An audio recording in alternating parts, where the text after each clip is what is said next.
Everybody talks about the Philly shell, but almost nobody actually understands it.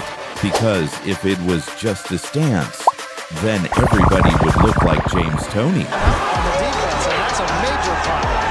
They are bombing away.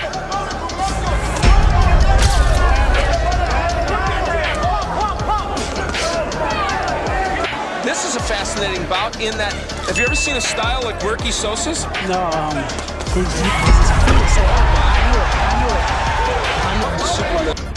But they don't, and there's a reason for that. What made Toney special wasn't what you could see. It was what you couldn't. The reads, the timing, the control. Today, we're breaking down why his Philly shell worked so well and why most fighters fail trying to copy it. Let's start with the biggest misconception. People think the Philly shell is defense. Just defense. Block the jab. Roll the right hand. Stay safe. That's wrong.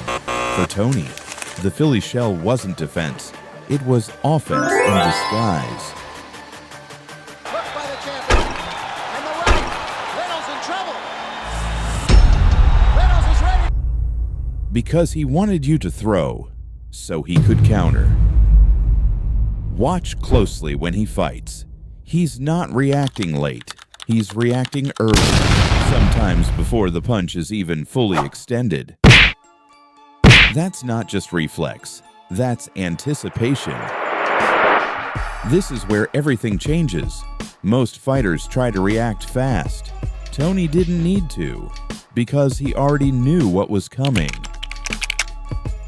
When an opponent jabbed, he wasn't focused on just the jab. He was already reading the right hand behind it.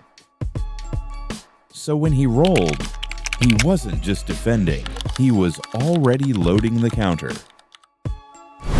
That's why everything looked smooth, effortless, like he had more time than everyone else. Now pay attention to what happens after he rolls. He doesn't reset. He doesn't step back. He fires immediately. That's the real key. The roll isn't the move. The counter is. Most fighters roll, then think. Toney rolled, and already knew. Now let's talk about balance, because this is where most people completely mess up the Philly shell. When you lean back like that, you're taking a risk. If your balance is off even a little, you can't punch. You can't move. You're stuck. But Toney, his balance was perfect, always centered, always ready. Even when he looked off balance, he wasn't. That's the illusion. His weight was always in position to come forward, so every defensive move turned into offense instantly. Now here's where Toney becomes different from almost everyone. The inside game. Most Philly shell fighters struggle when things get close. They need space. They need distance. Not Toney. Inside was where he was most dangerous. Watch how calm he is up close. No panic. No wasted movement. Small slips. Short counters. Perfect timing. He's not trying to escape. He's controlling everything. That's what made his Philly shell complete. It worked at range, and it worked on the inside. Now here's something important. A lot of fighters try to copy the Philly shell, but they only copy how it looks, not how it works. They drop their hand. They lean back. They try to roll punches, but they don't have the timing. They don't have the reads. They don't have the control. So instead of slipping punches, they get hit clean.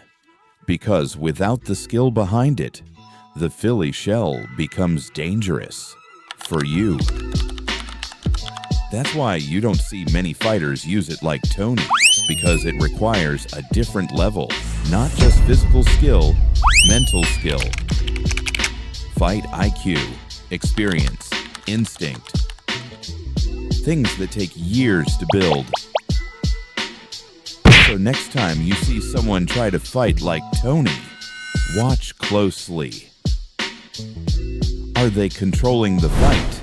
Are they setting traps? Are they countering immediately? Or are they just standing there, trying to look like him? Because there's a difference, a big one. Toney didn't just use the Philly shell, he mastered it. And that's why it worked. Not because of the stance, but because of the skill behind it. And that's something you can't fake.